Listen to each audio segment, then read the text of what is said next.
அன்பார்ந்த பெரியோர்களே, தாய்மார்களே, அன்பிற்கினிய மாணவ செல்வங்களே, நீங்களும் ஐஏஎஸ் ஆகலாம். இந்த நிகழ்வு தமிழக அளவில் மிக முக்கியமான ஒரு நிகழ்வு. யாரெல்லாம் மிக கடுமையாக உழைத்து ஒரு பெரிய கனவுகளோடு நம் அரசு பணியிலே சேர வேண்டும், மக்களுடைய வாழ்வாதாரத்தை உயர்த்த வேண்டும், இந்த நாட்டினுடைய முன்னேற்றத்தில் ஒரு தனி மனிதனாக உங்களுடைய பங்கும் இருக்க வேண்டும் என்கின்ற ஒரு பெரிய லட்சியத்தோடு தமிழகத்தில் இருக்கக்கூடிய மாணவ செல்வங்கள் எல்லாம் இந்த நிகழ்வில் பங்கேற்று கொண்டிருக்கின்றார்கள். கலைவாணர் அரங்கம் பார்த்திங்கன்னா அவ்வளோ ஈஸியாக அந்த அரங்கத்தை ஃபில் பண்ண முடியாதுங்க. பெரிய அரங்கம் இது. சென்னையில் அவ்வளோ எளிதாக இந்த அரங்கத்திற்கு மனிதர்களை அழைத்து வந்து அரசியல் நிகழ்வுகள் அதிகமாக நடக்கும், கட்சிக்காரங்க அதிகமாக இருப்பாங்க. ஆனால் கனவுகளோடு ஆயிரக்கணக்கான இளைஞர்கள் அமர்ந்திருக்கக்கூடிய கலைவாணர் அரங்கத்தை பார்ப்பதிலே மிகுந்த மகிழ்ச்சியும் சந்தோஷமும். இத்தனை பேர் பெரிய ஒரு உந்துதலோடு நம்மால் அந்த மாற்றத்தை கொடுக்க முடியும் என்கின்ற வேள்வியோடு வந்திருக்கிறீங்க. அதனால் முதல்ல உங்கள் எல்லோருக்கும் என்னுடைய மனம் நிறைந்த பாராட்டுக்களை தெரிவித்துக் கொள்கின்றேன். Beginning is the first step, thinking is the first step. இது ரெண்டுமே நீங்கள் ஆரம்பிச்சிட்டீங்க. யோசனை வந்துடுச்சு, செய்யணும் அப்படிங்கிற அந்த செயல் திறனுக்கு வடிவம் கொடுத்து ஆரம்பிக்கிறீங்க. Just keep appreciating yourself. சில நேரத்தில் உங்களை பார்த்து நீங்களே கண்ணாடியில் நான் உழைக்கின்றேன், சரியான இடத்தில் இருக்கிறேன், நிச்சயமாக எனக்கான ஒரு நாள் இருக்குது, அந்த நாளில் நானும் இறைவனும் சந்திப்போம், அன்னைக்கு என்னுடைய கனவுகள் மெய்ப்படும் அப்படிங்கிற எண்ணத்தை நீங்கள் விதைச்சிக்கிட்டே இருக்கணும். பாசிட்டிவிட்டி. அரசு பணி சாத்தியமே இந்த தலைப்பில் கொஞ்சம் டீவியேட் பண்ணி பேச வேண்டும் என்பது என்னுடைய ஆசை. எதற்காக நீங்கள் அரசு பணிக்கு செல்ல வேண்டும், இதை கொஞ்சம் நேரம் பேசணும், ஒரு 15 நிமிடம். நீங்கள் அரசு பணிக்கு சென்ற பிறகு எப்படிப்பட்ட வாய்ப்புகள்லாம் உங்களுக்கு கிடைக்கும், அதை பயன்படுத்தி எப்படிப்பட்ட ஒரு நாட்டை நீங்கள் உருவாக்க போகிறீங்க, இதையும் பேச வேண்டும். இரண்டாவது, இந்த இரண்டும் உங்களுக்கு ஒரு உந்துதலாக இருந்து அரசு பணிக்கு உங்களை தள்ள வேண்டும் என்பது என்னுடைய ஆசை. எனக்கு இந்தியா மிக முக்கியமான ஒரு தருணத்தில் இருக்குது, மிக மிக முக்கியமான ஒரு தருணத்தில். ஒரு 3 மாதங்களாக அயல் நாட்டில் ஒரு பல்கலைக்கழகத்தில் படிப்பதற்கு ஒரு வாய்ப்பு. ஆக்ஸ்ஃபோர்ட் பல்கலைக்கழகத்தில் உலகத்தில் நம்பர் 1 யூனிவர்சிட்டின்னு சொல்லுவாங்க. அங்கே ஒரு 3 மாத காலம் ஒரு மாணவனாக இருந்த பொழுது ஒரே ஒரு விஷயத்தை மட்டும் பார்த்தாங்க. அங்கே இருக்கிறவங்களுக்கு இந்தியாவின் மீது எவ்வளோ பெரிய ஒரு நம்பிக்கை, இந்தியன் growth ஸ்டோரி மேலே அவர்களுக்கு இருக்கக்கூடிய நம்பிக்கை.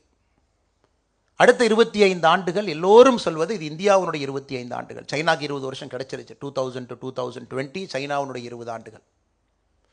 அதற்கு முன்னாடி ஜப்பானுக்கு 20 இயர்ஸ் கிடைச்சிச்சு. வேர்ல்டு வார் 2க்கு பின்னாடி அமெரிக்காவுக்கு ஒரு 50 வருஷம் ஃப்ரீ ரன் கிடைச்சதுங்க. அதற்கு முன்னாடி பிரிட்டனுக்கு 200 வருஷம் கிடைச்சது. எல்லா நாடுகளும் ஒரு குறிப்பிட்ட காலகட்டத்தில் அவர்களுக்கு ஒரு ஃப்ரீ ரன், ஒரு எக்கனாமிக் பவராக, ஒரு குளோபல் பவராக அவங்க வந்துட்டாங்க. இன்னைக்கு 2020 ஆரம்பத்திலிருந்து 2047 50க்குள்ள இந்த உலகத்தில் நடக்கக்கூடிய எல்லா மாற்றங்களுக்கும் கூட ஒரு மிக முக்கிய நாடாக இருக்க போகுது நம்முடைய பாரத நாடு. அந்த நேரத்தில் நீங்கள் அரசு பணிக்குள்ளே போகிறீங்க. யோசிச்சு பாருங்க. ஒரு வளர்கின்ற நாடு, வளர்ந்த நாடாக மாறக்கூடிய அந்த டிரான்சிஷன் ஃபேஸில் நீங்கள் ஆஃபீஸராக இந்தியாவில் இருக்க போகிறீங்க. இது ஒரு பெரிய பாக்கியம் உங்களுக்கு. அப்போ உங்கள் சிந்தனைகளும் மாறுபட்டு இருக்க வேண்டும். நீங்கள் எப்படி இந்த சர்வீஸை பார்க்குறீங்க, அதிகாரிகளாக எப்படி பணிபுரிய போகிறீங்க, உங்கள்கிட்ட அந்த நாடு என்ன எதிர்பார்க்குது, எல்லாமே மாறுபட்ட ஒரு கோணத்தில் கண்டிப்பாக ரவீந்திரன் ஐயா, கார்த்திகேயன் அவங்க பேசுவாங்க. இருந்தும் ஒரு 2-3 விஷயத்தை உங்களிடம் சொல்ல வேண்டும் என்பது என்னுடைய ஆசை. எனக்கு சராசரியாக நாட்டினுடைய ஜிடிபி ஒரு $4 trillion தொட்டிருக்கோம். $3.9 trillion நம்ம தொட்டுக்கிட்டு இருக்கிறோங்க. மிக வேகமாக ஒரு $1 trillion பார்த்தீங்கன்னா 6 ஆண்டுகளில் ஆட் ஆகிட்டு இருக்கு. முதல் $1 trillion it took about 60 odd years, 60 வருஷத்துக்கு மேலே ஆச்சுங்க. ஃபர்ஸ்ட் ட்ரில்லியன் ஜிடிபி ஆட் பண்ணுறக்கு. Second trillion 17 years, 20 years. Last trillion less than 7 years. அடுத்து வரக்கூடிய ட்ரில்லியன் less than 5.5 years. வேகமாக நம்ம நாட்டினுடைய பொருளாதாரம் வளர்ந்து கொண்டிருக்கிறது. காரணம், உலகத்தில் வேகமாக வளரக்கூடிய ஒரே நாடாக மாறி இருக்கின்றோம். more than 7% growth rate. காரணம், டெமோக்ரஸி மெச்சூர்டாக இருக்குங்க. பொலிட்டிக்கல் பார்ட்டிஸ் எல்லாமே இன்றைக்கி ஒரு செட்டில்டு மோடில் இருக்காங்க. ஒரு சிங்கிள் பார்ட்டி கவர்னன்ஸில் இருக்குது பவர்ஃபுல்லாக. அதனால் நம்ம பிரைம் மினிஸ்டர் மாறி மாறி சேஞ்ச் பண்ணுறதை பார்க்கல. பிரிட்டன் எடுத்துக்கங்க, கடந்த 10 ஆண்டுகளில் 5 பிரதம மந்திரிகள் மாறி இருக்கின்றார்கள். கடந்த 4 ஆண்டுகளில் 4 பேர் மாறி இருக்கிறாங்க. United kingdom. நமக்கு அந்த மாதிரி பிரச்சனை இல்லைங்க. பொலிட்டிக்கல் ஸ்டெபிலிட்டி இருக்குது. அதெல்லாம் தாண்டி அடிப்படை பிரச்சனையிலிருந்து வெளியே வர ஆரம்பித்து விட்டோம். எல்லா மாநிலங்களும் இன்னைக்கு அவங்களுடைய ஹையர் எஜுகேஷன் ஸ்டேட்டஸை பாருங்கள். எல்லாருமே இன்னைக்கு 30, 40, 50% நோக்கி வந்துட்டு இருக்காங்க. கிராஸ் என்ரோல்மெண்ட் ரேஷியோ GRன்னு சொல்லுவோம். அதாவது எல்லா மாநிலத்திலும் கூட அதிகமாக மக்கள் இன்னைக்கு காலேஜுக்குள்ளே போக ஆரம்பிச்சிட்டாங்க. நல்ல சைன். லைஃப் எக்ஸ்பெக்டன்சி அதிகமாயிருச்சு. இன்னைக்கு 70 தாண்டி 80 நோக்கி நெருங்கிட்டு இருக்கோம். அது ஒரு நல்ல சைனுங்க. நாட்டுக்கு தேவையான உள்கட்டமைப்புகள் 40 லட்சம் கோடி ரூபாய் மத்திய அரசு பட்ஜெட் போடுறாங்கன்னா ஒரு பெரிய அமௌண்ட் வந்து உள்கட்டமைப்புக்கு ஒதுக்குறாங்க. விமான நிலையத்திலிருந்து, துறைமுகத்திலிருந்து, ரோடிலிருந்து. இது ஒரு நல்ல சைன். ஸோ இந்த நாடு வந்து வளர்ச்சி பாதையில் இருப்பதை தெளிவாக பார்க்கின்றோம். ஸோ வளர்ச்சியை மட்டும்தான் குறிக்கோளாக வைத்து உங்களுடைய அடுத்த 35-40 ஆண்டுகள் உங்களுடைய அரசுக்காக நீங்கள் பணி செய்வது ஒன்லி பேஸ்ட் ஆன் டெவலப்மெண்ட். அதே நேரத்தில் இந்த நாடு வந்து இன்னொரு வித்தியாசமான ஒரு சூழ்நிலைக்குள்ளேயும் போக ஆரம்பிச்சிருக்கும். There is an ideological battle. இந்த நாடு எப்படி இருக்க வேண்டும்? வேறு வேறு அரசியல் கட்சிகளுக்கு ஒரு கனவு. இந்த நாடு இப்படி இருக்கணும், இந்த நாடு அப்படி இருக்கணும், இந்த நாடு சிலதை இழந்திருக்கு, திரும்ப எடுக்கணும், இந்த நாடு செக்குலர் என்பது எப்படி இருக்க வேண்டும். பொலிட்டிக்கல் பார்ட்டிஸ்குள்ள வேறு வேறு விதமான டிஸ்கஷன். இதெல்லாம் நீங்கள் ஒரு ஸ்டாண்ட் எடுக்க வேண்டி வரும். பெரும்பாலும் நீங்கள் இன்டர்வியூலாம் போகும் பொழுது கடந்த 2-3 ஆண்டுகளாக நிறைய கேள்விகள் இது சம்மந்தமாக வருது. உங்களுக்கு இந்த நாட்டினுடைய கனவு எப்படி? நான் ஒரு அரசியல் கட்சியை சார்ந்திருக்கின்றேன். உங்கள் முன்னாடி நான் ஒரு விஷயத்தை வைக்கிறேன். என்னுடைய சகோதர சகோதரிகள் இன்னொரு அரசியல் கட்சியிலிருந்து அவங்க ஒரு விஷனை வைக்கிறாங்க. ஒரு காமன் மேனாக எல்லாத்தையும் நீங்கள் பார்க்குறீங்க. நாளைக்கு சிவில் சர்வெண்ட் ஆக போகிறீங்க. நீங்கள் உங்கள் விஷன் என்ன? உங்கள் விஷன் எந்த அளவுக்கு நம்ம கான்ஸ்டியூஷனல் ஈத்தோஸோட ஒத்து போயிருக்கு, எந்த அளவுக்கு நீங்கள் அலைண்டாக இருக்கீங்க, இதெல்லாம் இன்றைக்கி நீங்கள் ஒரு கால் எடுக்க வேண்டிய நேரம். ஒரு இண்டிவிஜுவல் பர்சனாக நம்ம ரவீந்திரன் ஐயா எப்போவுமே சொல்லுவாங்க, கான்ஸ்டியூஷன் ஆஃப் இந்தியா மட்டும்தான் உங்கள் பைபிள், அது மட்டும்தான் உங்களுடைய பகவத்கீதா, அது மட்டும்தான் உங்களுடைய குரான். அதை தாண்டி எங்கேயும் கூட ஒரு சிவில் சர்வெண்ட்டுக்கு பணி செய்வதற்கு இடமே கிடையாதுங்க. எந்த அளவுக்கு அலைண்டாக நீங்கள் இருக்கீங்க, அது இன்றைக்கி தேவை உங்களுக்கு. மூன்றாவது, ஒரு காலத்தில் நான் ஒரு எக்ஸாம் பாஸ் பண்ணிட்டேன், நான் ஐஏஎஸ் ஆகிட்டேன், 35 வருஷம் கேள்வியே கிடையாது. ஆனால் இன்றைக்கி அப்படி இல்லைங்க. கட்டிங் எஜ்ஜாக இருக்கணும். நீங்கள் தொடர்ந்து உங்களுடைய செயல்முறை, செயல்திறனை, ஸ்கில் செட்டை வளர்த்துக்கிட்டே இருக்கணும். திரும்ப வெளிநாடு போய் படிக்கணும், டொமஸ்டிக் ஃபண்டட் ஃபாரின் ட்ரைனிங் போகணும், மிட் கெரியர் ப்ரோக்ராம் போகணும், ஒரு பர்டிகுலர் ஃபீல்டில் நீங்கள் ஸ்பெஷலைஸ் ஆகணும். இதுவும் இன்றைக்கி இருக்கக்கூடிய சிவில் சர்வீஸுக்கு தேவை. ஸோ இது எல்லாம் நீங்கள் பார்க்க போகிறீங்க. ஏன்னா அந்த நாடு வளரும் பொழுது ஒரு சாதாரணமாக IAS அல்லது IPS அப்படின்னு போட்டிங்கன்னா அதுக்கு பெரிய மரியாதை இருக்காதுங்க. 10 ஆண்டுகள் கழித்து இண்டிவிஜுவலாக டெய்லி நீங்கள் உங்களை இம்ப்ரூவ் பண்ணிக்கிட்டே இருக்கணும். அது உங்கள் முன்னாடி இருக்கக்கூடிய மிகப்பெரிய சேலஞ்ச். ஏன்னா நிறைய உயரதிகாரிகள் டெல்லியில் பார்க்குறோம், பேசுகிறோம். எல்லோரும் இன்றைக்கி ஸ்பெஷலைஸ் பண்ண ஆரம்பிச்சிட்டாங்க. ஒரு ஜென்ரலைஸ் சர்வீஸாக இருக்கக்கூடிய ஒரு சிவில் சர்வீஸ் இன்றைக்கி டாப் லெவலில் பார்த்தீங்கன்னா ஸ்பெஷலைஸ் ஆகிட்டு இருக்கு. இது எல்லாம் கூட உங்களுடைய வாழ்க்கையில் அடுத்த 20 ஆண்டுகளில் நீங்கள் பயணம் செய்ய வேண்டிய தூரம். எல்லாவற்றையும் தாண்டி ஒரு மனநிறைவு அப்படிங்கிற வார்த்தையை நாங்கள் பயன்படுத்த விரும்புகிறோங்க. நிறையா எங்கிட்ட குறிப்பாக சகோதரிகள் வரும்பொழுது கேட்பாங்க, அண்ணா நான் IAS ஆகலான்னு இருக்கேன், IPS ஆகலான்னு இருக்கேன். நான் முதல் கேள்வி அவங்ககிட்ட கேட்பேன், கண்ணை கொஞ்சம் மூடிக்குங்க அப்படிம்பேன். கண்ணை மூடினதுக்கப்புறம், சரி ஓகே நீங்கள் IPS ஆகிட்டீங்க, உங்களை வந்து அஸ்ஸாம் கேடர் உங்களுக்கு கிடச்சிருக்கு, அதில் கோக்ரஜார் அப்படிங்கிற மாவட்டத்தில் உங்களுக்கு அசிஸ்டன்ட் சூப்பர்டென்ட் ஆஃப் போலீஸ் அப்படிங்கிற முதல் போஸ்ட் உங்களுக்கு கிடைக்குது. நீங்கள் கண்ணை மூடி இமேஜின் பண்ணிக்கங்க, அஸ்ஸாமில் கோக்ரஜார் அப்படிங்கிற மாவட்டத்தில் நீங்கள் போய் பணிக்கு சேருவீங்களா அப்படின்னு. அவங்க யோசித்தாங்க, ஆனால் நம்ம தமிழ்நாடு பக்கம் கிடைக்காதுங்களா அப்படின்னாங்க. நான் சொல்ல, இல்லை சகோதரி, நான் சொல்கிறத நீங்கள் நல்லா உள்ளிருந்து இன்டர்னலைஸ் பண்ணிக்கங்க. நாகாலாண்டாக இருக்கலாம், மணிப்பூராக இருக்கலாம், அஸ்ஸாமாக இருக்கலாம், ஜார்க்கண்டாக இருக்கலாம், எந்த விதமான மாநிலமும் இருக்கலாம். இதற்கு பதில் எஸ்ன்னு நீங்கள் சொன்னீங்கன்னா சிவில் சர்வீஸ் ப்ரிப்பரேஷனுக்குள்ளே வாங்க. நம்ம பிக் அண்ட் சூஸ் பண்ணி, எனக்கு இந்த மாநிலம் இருந்தால் நல்லாயிருக்கும், இந்த மாநிலம் எனக்கு கொஞ்சம் கம்ஃபர்டபுள், நான் பேசக்கூடிய லாங்குவேஜ் மொழித்திறன் இந்த மாநிலத்தோடு ஒத்துப்போகும், அப்படி நீங்கள் நினைக்க ஆரம்பிச்சிங்கன்னா ப்ரிப்பரேஷன்லேயே வந்து நம்ம ஒரு 20% பேக் ஃபுட்டில் வந்து ப்ரிப்பரேஷன் பண்ணுற மாதிரி இருக்கும் அப்படின்னு நான் பல இடத்துல சொல்லுவாங்க. நீங்கள் சிவில் சர்வெண்ட்டு நீங்கள் முடிவு பண்ணி உள்ளே இறங்குறீங்க அப்படின்னா முழுதாக உங்களை இந்த நாட்டுக்கு நீங்கள் அர்ப்பணிக்கிறீங்க. முழுதாக. அது எங்கே வேண்டுமானாலும் நீங்கள் போகலாம், எந்த இடத்துக்கு வேணாலும் நீங்கள் போகலாம், எந்த விதமான ரிஸ்க்கு வேணாலும் நீங்கள் எடுக்க வேண்டி வரும். அது எப்படிப்பட்ட அதிகாரி, பார்டர் டிஸ்ட்ரிக்ட் கிடைக்கலாம், IAS அதிகாரியா, நார்த் ஈஸ்ட் கிடைக்கலாம், ஜம்மு அண்ட் காஷ்மீர் பஞ்சாப் இருக்கலாம், சென்ட்ரல் பார்ட் ஆஃப் இந்தியா கிடைக்கலாம், சதர்ன் பாயிண்ட் கிடைக்கலாம். எதற்காக திரும்ப நான் அதை எம்பசிஸ் பண்ணுறேன்னாங்க, நிறைய சிவில் சர்வீஸ் சகோதர சகோதரிகள் கொஞ்சம் இன்னைக்கு ஹாப்பினஸ் கோஷன்ட் குறைவாக இருப்பதை நம்ம பார்க்குறோம். ஒரு மன நிறைவு, டெப்டேஷன் போகலாமா, திரும்ப 5 வருஷம் ஹோம் ஸ்டேட்டுக்கு வந்துடலாமா, அதை சென்ட்ரல் கவர்மெண்ட்டை சொல்லி ஆக்டிவேட் பண்ணலாமா, இல்லை இன்டர்ஸ்டேட் டெப்டேஷன் போகலாமா. இன்றைக்கி நான் உங்களிடம் அன்பான வைக்கக்கூடிய ஒரு வேண்டுகோள், எவ்வளவுக்கு எவ்வளவோ நம்முடைய தாய்மொழி, நம்முடைய தாய் திருநாடு, நம்முடைய தமிழ் மாநிலத்திலிருந்து வெளியே எவ்வளவுக்கு எவ்வளோ போகிறீங்களோ ஆரம்ப கால கெரியரில் அவ்வளோ விஷயங்கள் ஒரு மனிதனாக நீங்கள் கற்றுக்கொள்வதற்கு ஒரு வாய்ப்பு, ஒரு சேலஞ்சாக நீங்கள் எம்ப்ரேஸ் பண்ணிக்கணும். அன்ஹாப்பி சிவில் சர்வன்ட்ஸ் நமக்கு வேண்டாங்க. உங்களுக்கும் வேண்டாம், நாட்டுக்கும் வேண்டாம், யாருக்கும் வேண்டாம். Nobody needs an unhappy civil servant. ஒரு நாளும் பணியில் இருக்கும் பொழுது அதை சுமையாக பார்ப்பவர்கள். போன வாரம் பார்த்தீங்கன்னா கர்நாடகா மாநிலத்தில் ஒரு துயரமான செய்தியை பார்த்தேன். இந்த பேட்ச் ஐபிஎஸ் ஆஃபீஸர் கர்நாடகாவில் ரிப்போர்ட் பண்ணிட்டாரு.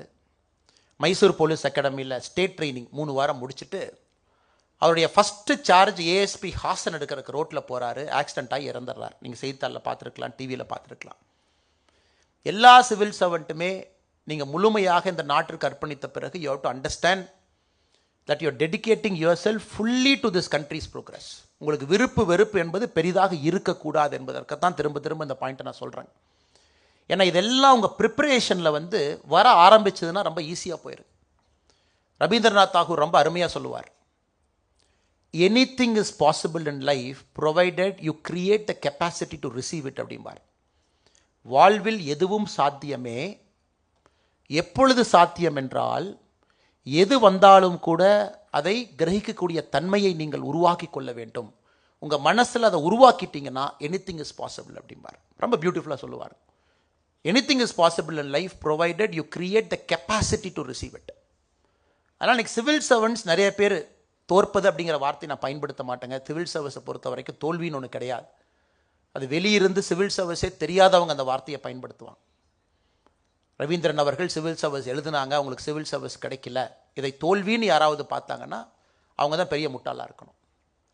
அதனால்தான் ஒரு பயிற்சி மையத்தை உருவாக்கி 1000 சிவில் சர்வெண்ட்டை உருவாக்கியிருக்கிறாங்க. அதனால் சிவில் சர்வீஸில் ப்ரிப்பேர் பண்ணுறவங்க யாரும் தோல்வி என்கின்ற வார்த்தையை கையில் எடுக்காதீங்க. It is conditioning, it is preparing, it is creating a new human being in you. ஜெயிச்சிட்டிங்கன்னா அது ஒரு பேப்பரில் வரக்கூடிய ஐஏஎஸ் அப்படின்னு. ஒருவேளை நீங்கள் எவ்வளோ கஷ்டப்பட்டு உங்களுக்கு கிடைக்கல அப்படின்னா probably you will do something better in life. அப்படி தான் எப்பவுமே நீங்கள் சிவில் சர்வீஸ் ப்ரிப்பரேஷன் எடுத்துக்கணும்.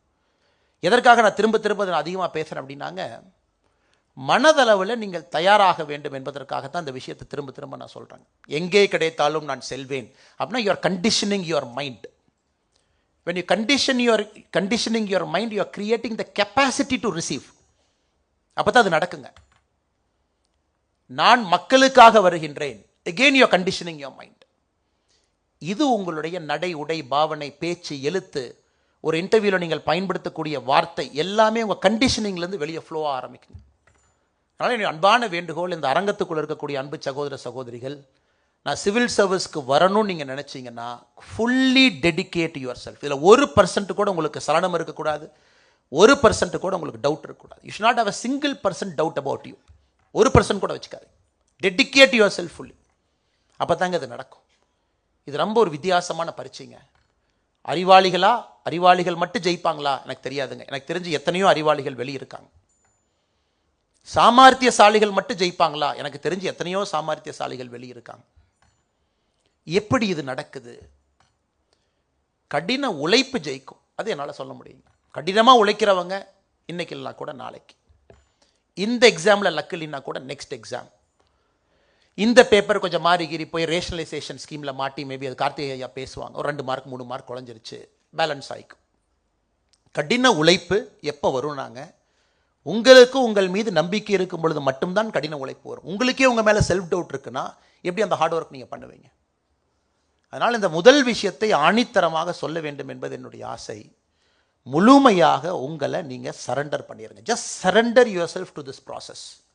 Just surrender. தண்ணி மாதிரி ஃப்ளோ ஆகுங்க, அவ்வளோதாங்க. வல்லுநர்கள் வர்றாங்க, இப்படி ப்ரிப்பேர் பண்ணுங்க, ஃப்ளோ லைக் எ வாட்டர். கார்த்திகேயனையா சொல்கிறாங்க, இதாங்க நூவன்ஸு, லாஸ்ட் 5 இயர்ஸ் பேப்பர் பாருங்கள், இப்படி தான் ஒரு பேட்டர்ன் இருக்குது. Surrender your self. நீங்கள் அப்படி நினச்சிட்டு போய் வேறு பேட்டர்னில் புதுசாக வரலாம். நீங்கள் உங்களை சரண்டர் ஆனதுக்கப்புறம் எப்படி பயப்பட போகிறீங்க? நீங்கள் தான் யூ ஹவ் சரண்டட். என்ன வந்தாலும் பார்த்துக்கலாம், என்ன பேட்டர்ன் சேஞ்ச் பண்ணாலும் பார்த்துக்கலாம். அப்பப்போ மேஜர் சேஞ்சஸ் வரும், அது 2025 வந்தாலும் அதை பார்த்துக்கலாம். அதனால் ஃபஸ்ட்டு திங், ப்ளீஸ் சரண்டர். மொழியை தாண்டிருங்க, இடத்தை தாண்டிருங்க, இந்தியாவை ஒரு முழுமையான ஒரு நாட்டாக பாருங்கள், எங்கே கிடைச்சாலும் போங்க. இரண்டாவது, ஒரு பியூட்டிஃபுல் ஜேர்னிங்க அது. Starting from day one, it's a beautiful journey. Beautiful journey. ஒரு கம்பீரம், ஒரு நம்பிக்கை, நாட்டினுடைய தலையெழுத்தை நிர்வகிக்கக்கூடிய ஒரு திறன் எல்லாம் உங்களுக்கு முதல் நாளில் கொடுத்துருவாங்க. இது ரொம்ப ஆச்சரியம் பாருங்கள். எல்லா ஊர்லேயும் சிவில் சர்வெண்ட்டை பொறுத்த வரைக்கும் பேக் லோடிங் இருக்கும். ஆரம்பத்தில் சின்ன சின்ன பொறுப்பில் ஆரம்பித்து சர்வீஸ் முடியும் பொழுது பெரிய பொறுப்புக்கு போவாங்க. இந்தியாவில் பார்த்தீங்கன்னா ஃப்ரண்ட் லோடிங். ஆரம்பித்த உடனே டிஸ்ட்ரிக்ட் கலெக்டர், 5 வருஷம் நீங்கள் சர்வீஸ் பாஸ் பண்ணுறீங்க, ட்ரைனிங் 2 வருஷம் முடிக்கிறீங்க, ஒரு ஃபஸ்ட் ஒரு டெப்டி செக்ரட்டரி போஸ்ட் ஏதாச்சும் ஒன்று பண்ணுறீங்கன்னா 5th இயர், மேபி நீங்கள் 22-23 வருஷத்தில் போகிறீங்கன்னா 30ல் டிஸ்ட்ரிக்ட் கலெக்டர் ஆயிடுறீங்க. அந்த மாவட்டத்தில் இருக்கக்கூடிய அத்தனை மனிதர்களுடைய எல்லா பிரச்சனையும், பிறப்பிலிருந்து இறப்பு வரை எல்லாமே உங்கள் கையில் வந்து உட்காந்துரும். அப்போ the responsibility is so huge on your shoulder on day 1, இறங்கின உடனே. அதனால் நிறைய முறை வந்து சிவில் சர்வீஸ் பாஸ் பண்ணுறது ஈஸிங்க, ஒரு சிவில் சர்வெண்ட்டாக ஜெயிக்கிறது கஷ்டம். அதனால் அதுக்கும் இப்போ உங்களை பக்குவப்படுத்திக்கிட்டே வரணும். நம்ம நோக்கம் இங்கே வந்து ஒரு ஐஏஎஸ் பரீட்சையை பாஸ் பண்ணி நான் பாஸ் ஆகிட்டேன்னு சொல்கிறதுக்காக நாம் யாரும் இங்கே இல்லைங்க, மாற்றத்தை கொடுப்பதற்காக நாம் இருக்கோம். நல்லா நீங்கள் புரிஞ்சுக்கணும். அப்போ இப்போ இருந்தே உங்கள் மைண்டை நீங்கள் கண்டிஷன் பண்ணிக்கிட்டு வரணும். எக்ஸாம் பாஸ் பண்ணி 5 ஆண்டுகளில் எவ்வளவு பெரிய சுமையை உங்கள் மேலே அரசு ஏற்றினாலும் கூட உங்களால் அந்த சிச்சுவேஷனை ஹேண்டில் பண்ணக்கூடிய கெப்பாசிட்டியை நீங்கள் உருவாக்கணும். அது இப்போவே உருவாக்க ஆரம்பிங்களே, இன்டர்வியூவில் அவங்க பார்க்கட்டும். இப்போவே உருவாக்க ஆரம்பிங்களே, உங்கள் எழுத்துக்களில் படிக்கும் பொழுது யாரோ ஒரு திருத்தக்கூடிய நபர் அதை படிக்கட்டும். இப்போவே அந்த மாதிரி உங்கள் மைண்டை கண்டிஷன் பண்ண ஆரம்பிங்களே. உங்களை சுற்றி இருப்பவர்களுக்கே தெரியும், இந்த தம்பி தங்கச்சி கண்டிப்பாக ஐஏஎஸ் ஐபிஎஸ் ஐஎஃப்எஸ் ஆயிடுவார், just a matter of time, இன்றைக்கா நாளைக்கான் மட்டும்தான் அப்படிமா. அதனால் conditioning is the most important. உங்கள் மைண்டை, அது உங்கள் பிஹேவியரையே மாற்ற ஆரம்பிக்கும். இதுவும் என்னுடைய இரண்டாவது உங்களுக்கு இருக்கக்கூடிய வேண்டுகோள். மூன்றாவது என்னுடைய அன்பான வேண்டுகோள், it's a life long learning. இன்றைக்கி நீங்கள் படிக்கிறதுக்கு எவ்வளோ கஷ்டப்படுறீங்களோ இதை விட அதிகமாக இன்னும் கஷ்டப்படுவீங்க. மைண்டை நல்லா வச்சுக்கங்க.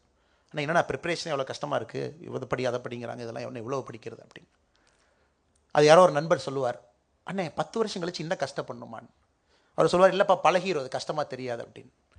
அதனால் இன்றைக்கி நீங்கள் இது கஷ்டம்னு பார்க்காதீங்க, இட்ஸ் அ ப்ரிப்ரேஷன், ஒரு கண்டிஷன்.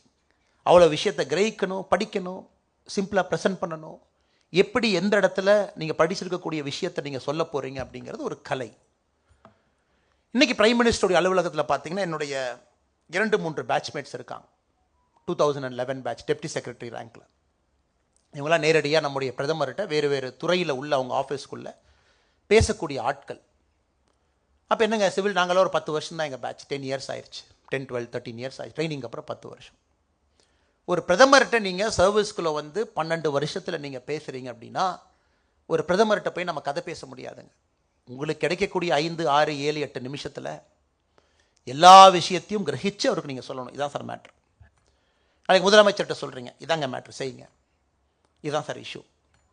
அதனால் நீங்கள் எப்பொழுதுமே ஒரு விஷயத்தை நான் வச்சுக்கணும், நீங்கள் நாளைக்கு செய்ய போகிறது தான் இன்றைக்கி பரீட்சையில் டெஸ்ட் பண்ணுறாங்க. நான் இவ்வளோ படிச்சுட்டேன் முதலமைச்சர் சார், கொஞ்சம் ஒரு 45 நிமிஷம் டைம் கொடுத்தீங்கன்னா அவ்வளோ படிச்சுட்டு வந்திருக்கேன், மெருவாக சொல்கிறேன், எல்லாத்தையும் கேட்டுட்டு அப்புறம் போங்க. அவர்களுக்கும் நேரம் இல்லை, உங்களுக்கும் நேரம் இல்லை.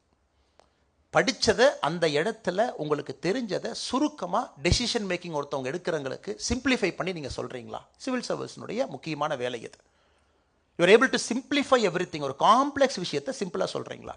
ஏன்னா அவங்களுடைய டெசிஷன் மேக்கிங்க்கு நீங்கள் ஹெல்ப் பண்ணணும், எய்டு பண்ணணும் பாலிசிக்கு.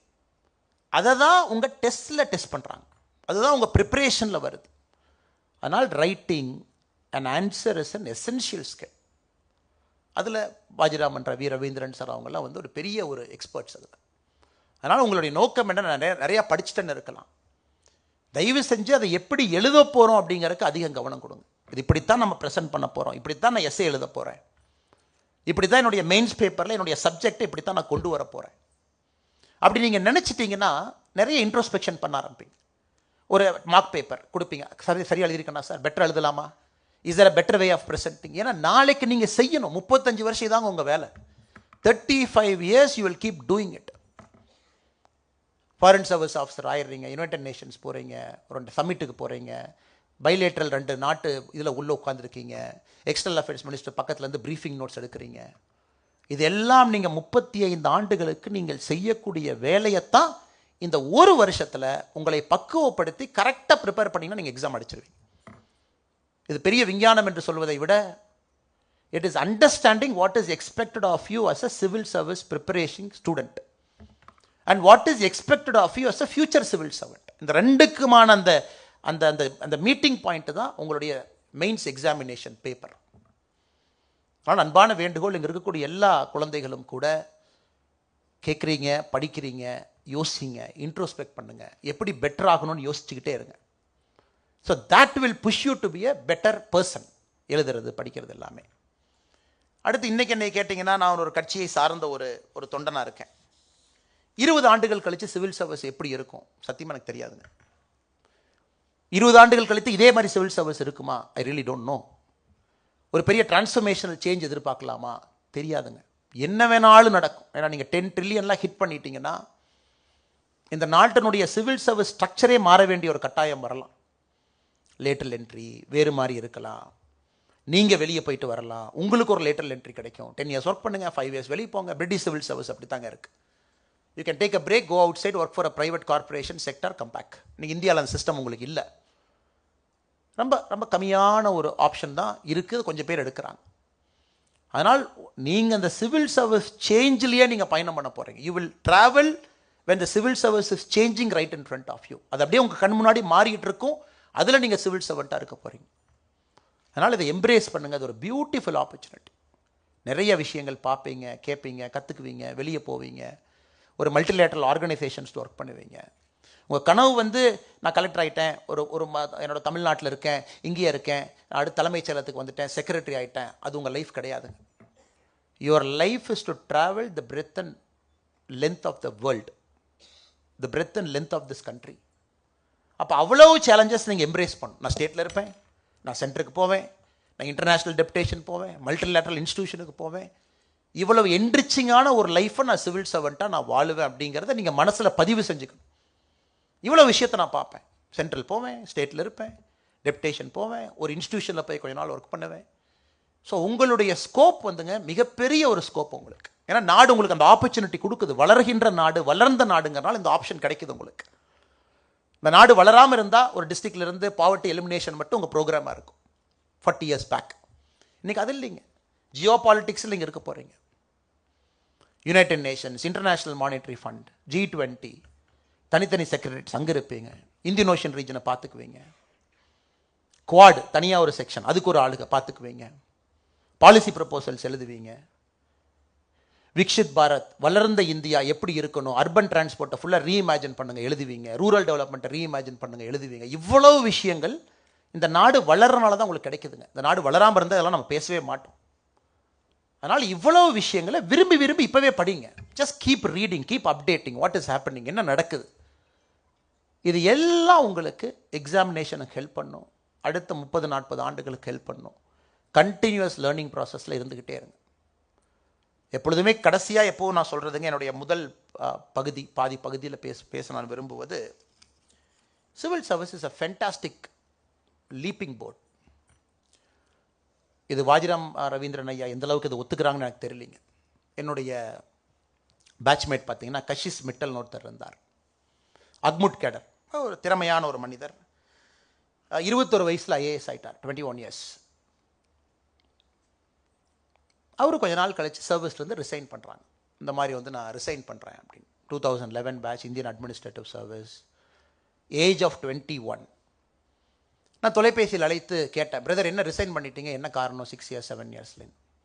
அவர் சொன்னார், பிரதர் மியூசிக்கை பர்சியூ பண்ணலான்னு இருக்கேன், கர்நாடிக் சங்கீதத்தை வந்து நான் பர்சியூ பண்ண போகிறேன், மேடையில் கச்சேரி வச்சு பாட போகிறேன் அப்படின்னார். ஸோ இன்றைக்கி இந்த பார்த்தீங்கன்னா நிறைய அந்த IAS ஆஃபீஸர்ஸ் ரொம்ப வித்தியாசமான விஷயத்தை நீங்கள் பார்க்குறீங்க. ரிசைன் பண்ணுறது முதல் முறையாக கேள்விப்படுறீங்க. கச்சேரி, somebody wants to start an academy, somebody wants to start a corporate company. நிறைய விஷயங்கள் நடக்குது. இந்த ஸ்டீல் ஃப்ரேமில் பார்த்தீங்கன்னா பீப்புள் வாண்ட் டு எக்ஸ்ப்ளோர், இதை பண்ணலாம் அதை பண்ணலாம். இன்றைக்கி அது போன்ற ஒரு சிவில் சர்வீஸ்க்குள்ளே நீங்கள் போகிறீங்க. அதனால் உங்கள் மைண்டை ஓப்பனாக வச்சுக்கிட்டு உள்ளே போங்க. நாட்டுக்கு சர்வ் பண்ணுங்கள், கிராஸ் ரூட்ஸில் வேலை பாருங்கள். உங்களுடைய பேஷன் ஏதோ ஒன்று உள்ளே இருக்கும், அது சிவில் சர்வீஸ் போனதுக்கப்புறம் அது ட்ரிகர் ஆகும். அது உங்களுக்கு எப்போ வேணாலும் ட்ரிகர் ஆகலாம். அந்த பேஷனை நோக்கி அது இழுத்துட்டு போகும். வாழ்க்கை will take you towards your passion, whether right or wrong, அங்கே போய் தான் ஆகும்.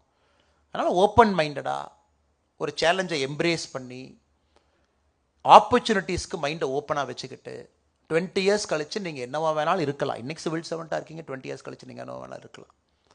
அதனால் இது எல்லாம் எம்ப்ரேஸ் பண்ணி நீங்கள் ஒரு நல்ல ஒரு வாழ்க்கையை சிவில் சர்வீஸ் உங்களுக்கு அமைத்து கொடுக்கும். ஆனால் இதெல்லாம் நீங்கள் மக்களுக்காக பயன்படுத்தணும். இது என்னுடைய முதல் பகுதியில் உங்களுக்கு சொல்ல வேண்டும் என்பது என்னுடைய ஆசைங்க. இரண்டாவது பகுதியை பொறுத்தவரை, சார் ஒருவேளை சிவில் சர்வீஸ் கிடைக்கலனா எப்படி? நான் ரெக்கார்டை பாருங்கள் சார். இன்றைக்கி டேட்டா பார்த்தா தமிழ்நாட்டிலிருந்து கடந்த 2023 இந்தியாவில் செலக்ட் ஆன கேண்டிடேட்டில் 4.43% தான் தமிழ்நாட்டிலேருந்து கிடச்சிருக்காங்க. 2022 4.18% தான் டோட்டல் கேண்டிடேட்டில் தமிழ்நாடு செலெக்ஷன். 2021 3.94. ஸோ ஒரு பேட்டர்ன் பார்த்தீங்கன்னா, ஒரு தமிழகத்தை பொறுத்த வரைக்கும் வலிமையான ஒரு மாநிலமாக இருக்குங்க. எப்பொழுதுமே செலெக்ஷன் வந்து 10% இருக்கும். இந்தியாவில் மொத்தமாக எவ்வளோ செலக்ட் ஆகிறாங்களோ தமிழ்நாடு 10%க்கு மேலே இருக்கும். எப்பவுமே 10% மேலே. என் பேட்சில் 10%ங்க, 10%க்கு மேலே இருக்கும். ஆனால் ஏதோ ஒரு காரணத்திற்காக நம்முடைய தமிழ்நாடு வந்து இன்றைக்கி இட் இஸ் பிட்வீன் 4 to 5%. இது கண்டினியூஸாக ஒரு பேட்டர்ன் மாதிரி இருக்குங்க. போன ஆண்டு இது ரவீந்திரன் ஐயா தான் இதற்கான பதில் நமக்கு சொல்லணும். போன ஆண்டு 2023 தேர்வு முடிவுகள் பார்த்தீங்கன்னா 1016 கேண்டிடேட் இந்தியாவில் செலக்ட் ஆகிறாங்க, தமிழ்நாட்டிலேருந்து 45. 2022 933 செலக்ட் ஆகிறாங்க, 39 பேர் தமிழ்நாடு.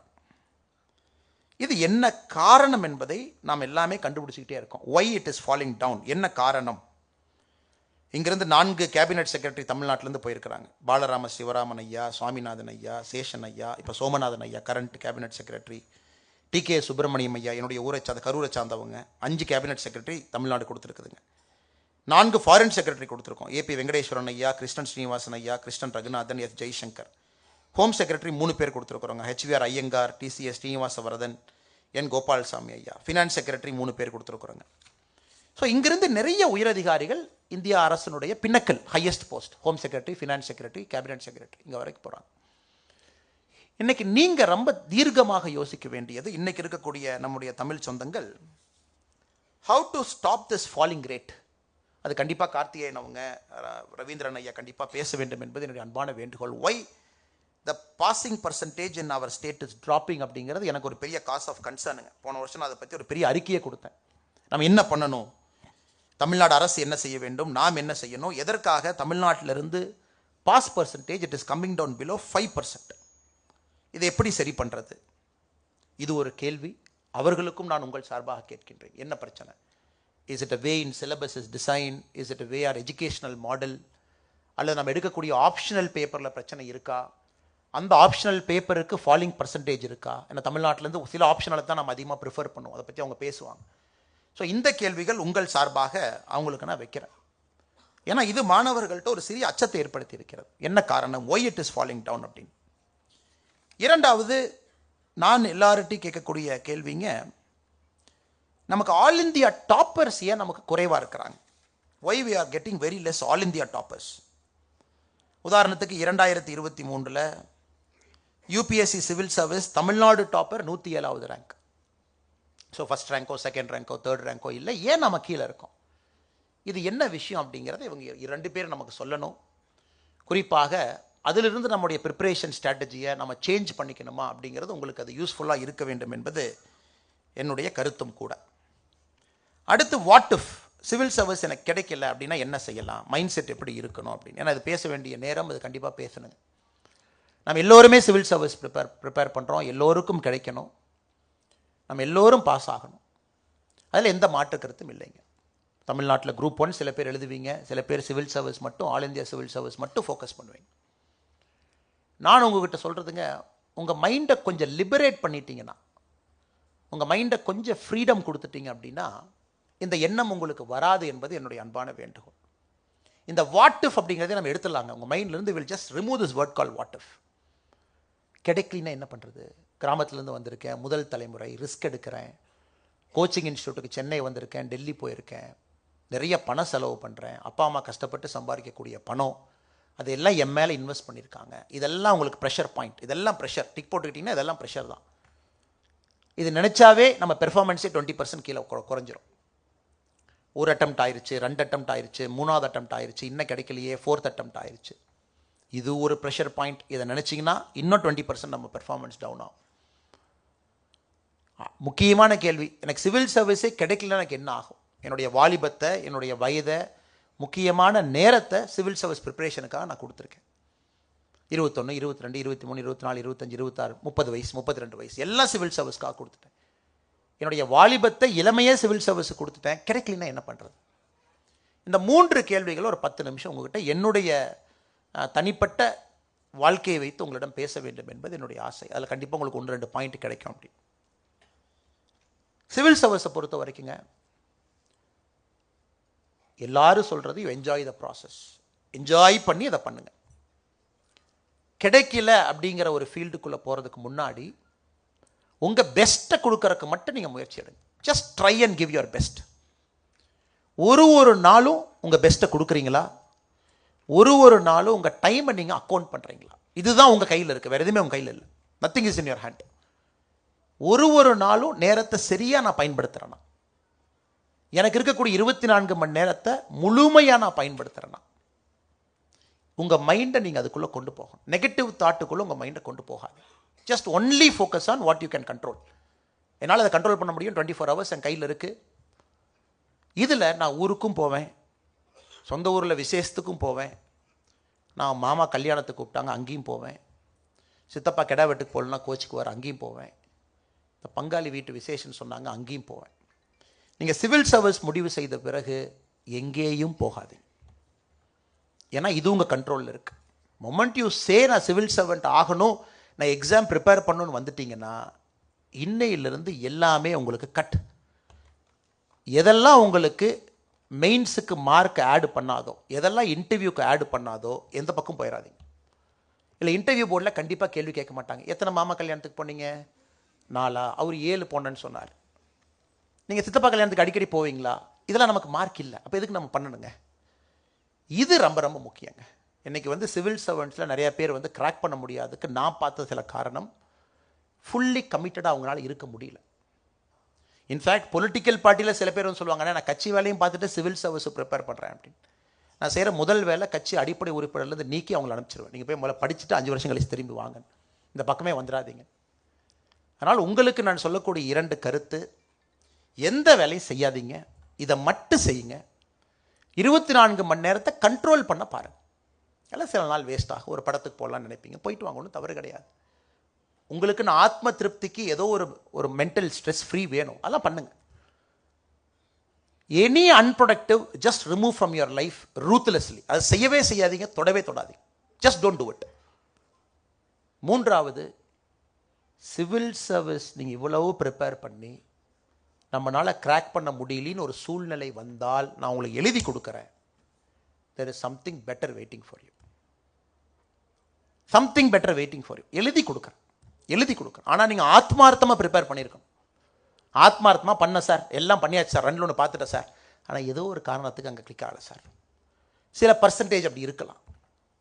அப்படி இருந்தால் இதை விட, ஏன்னா அந்த knowledge you gain is phenomenal knowledge. இந்த ப்ராசஸில் உங்களுக்கு கிடைக்கக்கூடிய அந்த அறிவுத்திறன் என்பது எங்கேயும் கிடைக்காத ஒரு அறிவுத்திறன் உங்களுக்கு கிடைக்கும். எந்திலையுமே கிடைக்காது. அவ்வளோ விஷயம் கற்றுக்குவீங்க. Politics, geo politics, democracy, constitution, ஸ்டேட்டுக்குள்ளே இருக்கிறது, எக்கனாமிக்ஸ், ஜிடிபி, இது அது எல்லாம் தெரிஞ்சிருப்பீங்க. அதன் பிறகு இந்த இந்தியாவில் உங்களுக்கு பல வாய்ப்புகள் இருக்குது. The new India, the rising India, the powerful India, நம்ம வளர்கிறோம். Think tanks, security consultants, policy makers, analyst,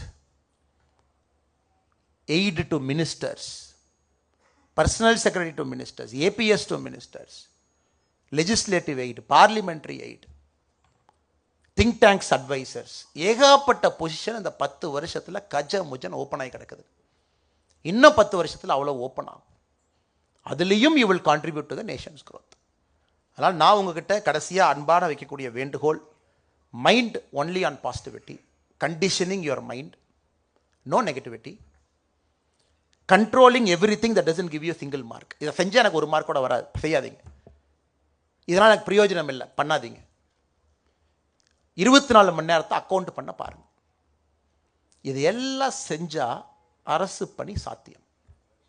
இந்த அரசு பணிங்கிறது இப்போ ப்ராட் ஆயிடுச்சு சார். முதல்ல இருந்த அரசு இல்லைங்க. இப்போ government itself is prudent so much.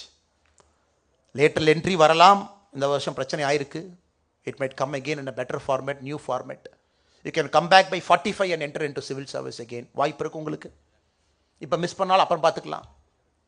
அல்லது இந்த மாதிரி சிஸ்டம்ஸ் எல்லாம் ஓப்பன் ஆயிருக்கு நம்ம நாட்டில், இங்கெல்லாம் வேலை பார்க்கலாம். அப்சர்வர் ரிசர்ச் ஃபவுண்டேஷன்லேருந்து அவ்வளோ விஷயங்கள் இருக்குது. Again think tank, policy analyst அங்கேயும் இருக்கலாம். இல்லை நான் இவ்வளோ கஷ்டப்பட்டு சிவில் சர்வீஸ் கிடச்சிருச்சு, இங்கேயும் இருக்கலாம். அதனால் உங்கள் மேலே தயவு செஞ்சு ப்ரெஷர் போட்டுக்காதீங்க, ப்ரெஷர் எடுத்துக்காதீங்க, டென்ஷன் ஆகிக்காதீங்க. நீங்களே உங்கள் மேலே சந்தேகப்படாதீங்க, நெகட்டிவிட்டியை கொண்டு வந்துடாதீங்க. பாசிட்டிவாக இருங்க, ஹாப்பியாக இருங்க, முழு ஈடுபாட்டோடு ப்ரிப்பேர் பண்ணுங்கள். பெரிய ஜாம்பவான்கள்லாம் இங்கே இருக்கிறாங்க, அவங்களுக்கு எல்லாம் தெரியும். அந்த ப்ராசஸ்க்கு சரண்டர் ஆயிருங்க. தண்ணி மாதிரி போங்க. அது எங்கே இழுத்துட்டு போதோ தண்ணி இழுத்துட்டு போகும். ஏன்னா இயற்கையினுடைய நியதி, தண்ணி கீழே போய்த்தாங்க ஆகணும். அதனால் உங்களுக்கு இந்த ஒரு ஆண்டு ப்ரிப்பரேஷன் முழுவதும் அற்புதமாக இருக்க வேண்டும். ஹெல்த்தியாக இருக்கணும். நீங்கள் எக்ஸாமினேஷன் நேரத்தில் பக்காவாக இருக்கணும். நீங்கள் உங்கள் body shape, mental mind set, healthiness எல்லாம் பக்காவாக அந்த ஒரு மாதம் உங்களுக்கு இருக்கணும். அதெல்லாம் ஆண்டவனுடைய அருள் உங்களுக்கு இருக்கணும்.